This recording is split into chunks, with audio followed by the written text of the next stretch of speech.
Hi guys! Welcome to our channel. Yan guys, inaayusan ko nga po pala ang santo ng aming kapitbahay or kaibigan. Yan guys, inaayusan ko. Kasi po, gusto po is yung nakaganyan yung kanyang damit.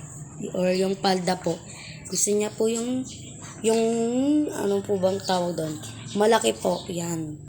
So yan guys, ita-timelapse ko na lang po yung video dito para po hindi po kayo maghintay ng matagal.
Hi guys, kung gusto nyo nga po pala ng part 2, mag-like and subscribe po kayo para may part 2.